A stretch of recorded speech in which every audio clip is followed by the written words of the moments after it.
Assalamualaikum warahmatullahi wabarakatuh. Alhamdulillahilladzi anzalal Qur'an wa bayyinatin minal huda wal furqan. Asyhadu an la ilaha illallah wahdahu la syarikalah wa asyhadu anna Muhammadan abduhu wa rasuluh. Allahumma shalli wa sallim ala Muhammadin amma ba'du. Wa qala Allah Ta'ala fi kitabihil karim. A'udzu billahi minasy syaithanir rajim. Bismillahirrahmanirrahim. Syahrul Ramadan alladzi unzila fihil Qur'an hudan linnasi wa bayyinatin minal huda wal furqan.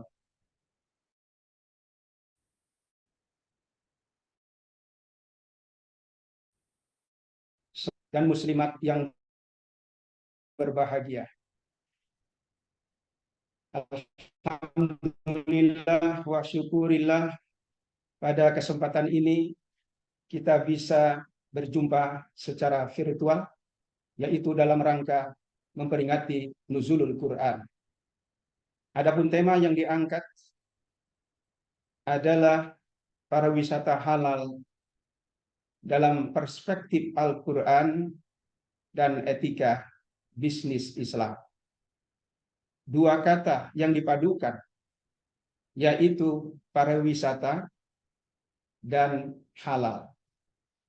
Pariwisata itu adalah sebuah perjalanan seseorang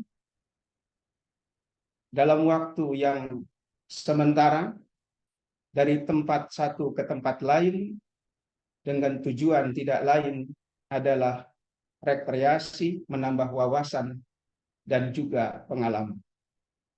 Banyak ayat tentang wisata ini di dalam Al-Quran. Salah satunya adalah kita lihat dalam surat Al-Mulk ayat 15 yang berbunyi, huwallazi ja'ala lakumul arda dzalulan famsu fi manakibiha wa kulu min rizqihi. Artinya, dialah Allah yang menciptakan bumi ini untuk kamu, yang mudah untuk dijelajahi. Maka jelajahilah dari segala penjuru dan makanlah sebagian dari rezekinya. Kemudian yang kedua adalah halal.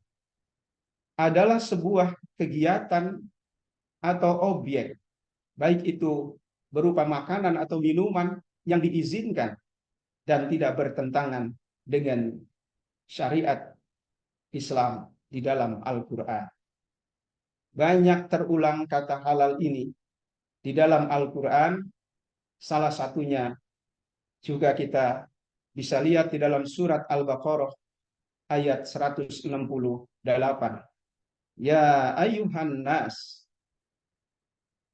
kulu mimma fil ardi halalan thayyiban. Wahai sekalian manusia, makanlah sebagian makanan yang ada di bumi ini yang halal lagi baik. Dari dua kata yang dipadukan ini, wisata dan halal, itu menjadi pariwisata halal atau religi. Secara historis kita lihat bahwa wisata adalah merupakan perjalanan yang suci serta bernilai ibadah, sebagaimana yang dilakukan oleh Rasulullah dalam suatu peristiwa yang sangat besar. Yang pertama, ketika Rasulullah di Isra Mi'rajkan. Perjalanan dari Masjidil Haram ke Masjidil Aqsa ini adalah merupakan perjalanan suci, tugas suci, dan memiliki nilai ibadah.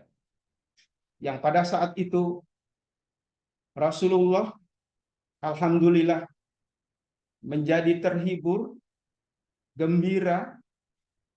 Memang keadaan Rasulullah saat itu sedang duka cita karena ditinggal oleh orang-orang yang dicintainya, yaitu istrinya Siti Khadijah dan pamannya yaitu Abu Thalib. Peristiwa kedua, ketika Rasulullah melaksanakan hijrah, perjalanan dari Mekah ke Madinah adalah merupakan tugas suci, perjalanan suci yang merupakan ibadah. Dan alhamdulillah dengan perjalanan itu Rasulullah menjadi terhibur. Karena memang pada saat itu Rasulullah sudah terhindar bebas dari cengkraman kaum kafir Quraisy. Kalau kita lihat baik secara yuridis maupun secara historis, ini menjadi landasan bahwa wisata halal itu menjadi halal.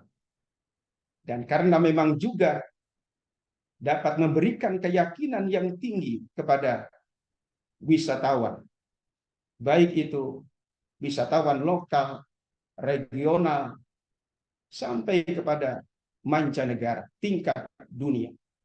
Mereka tentu lebih memilih wisata religi dari masjid ke masjid daripada wisata ke tempat-tempat umum lainnya.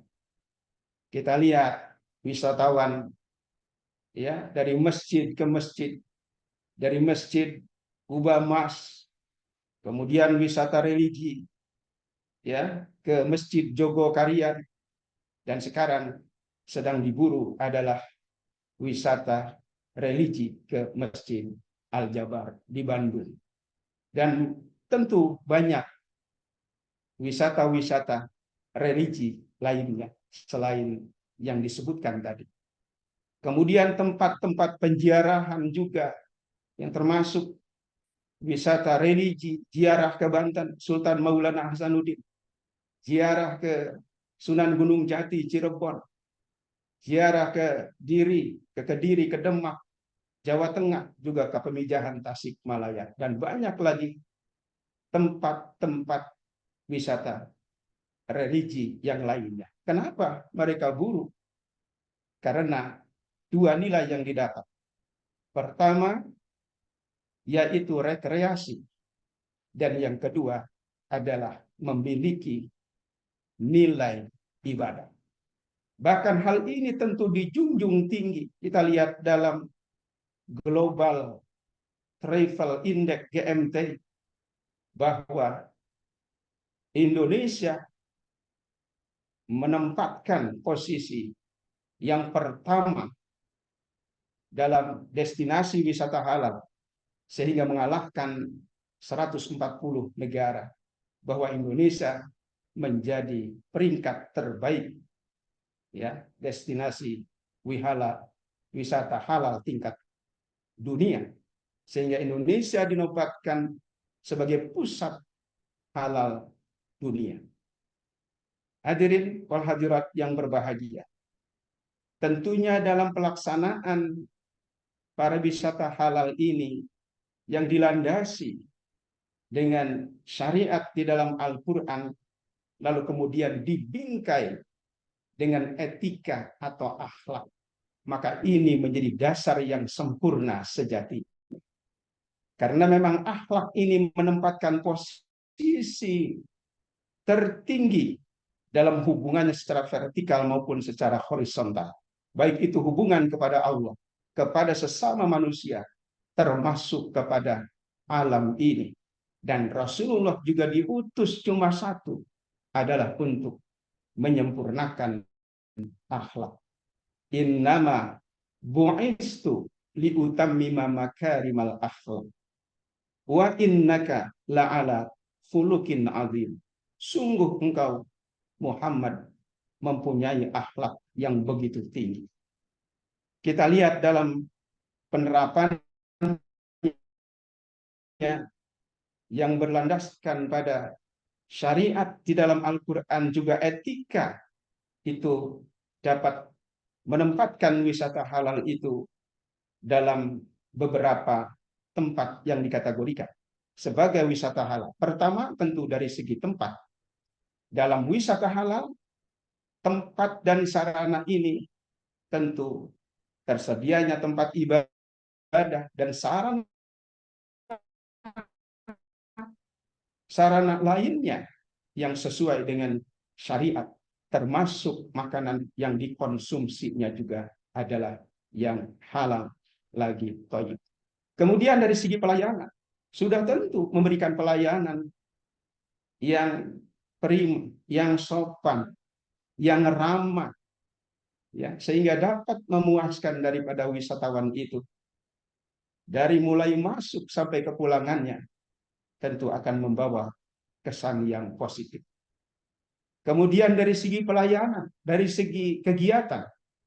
Nah, ini tentu kegiatannya yang membangun keceriaan, membangun edukasi, dan juga tentunya terhindar dari segala macam bentuk kemaksiatan dan kemubaziran. Dan yang terakhir dari sisi transaksi, sudah tentu dalam wisata halal atau religi ini itu terhindar daripada maghrib, yang dimaksud adalah maisir, kemudian goror dan segala bentuk jenis riba. Dan terhindar juga dari KKN, korupsi, kolusi, dan nepotisme. Jadi wisata halal atau religi sangat relevan secara syariat maupun secara etika, dan bagi pelaku dan yang memanfaatkan hal tersebut paling tidak mendapatkan dua. Pertama dari sisi pahala, dan yang kedua dari sisi ibadah. Pahala yang dimaksud adalah keuntungan sebagai pelaku bisnis dan juga yang memanfaatkannya. Dan yang kedua adalah nilai ibadah. Sebagaimana manusia diciptakan itu oleh Allah cuma satu, adalah untuk ibadah. Wa ma khalaqtul jinna wal insa illa liya'budun. Tidak kuciptakan jin dan manusia, kata Allah, kecuali untuk beribadah kepadanya. Maka wisata, perjalanan, kapanpun, dimanapun, pada situasi apapun, hendaklah bernilai ibadah.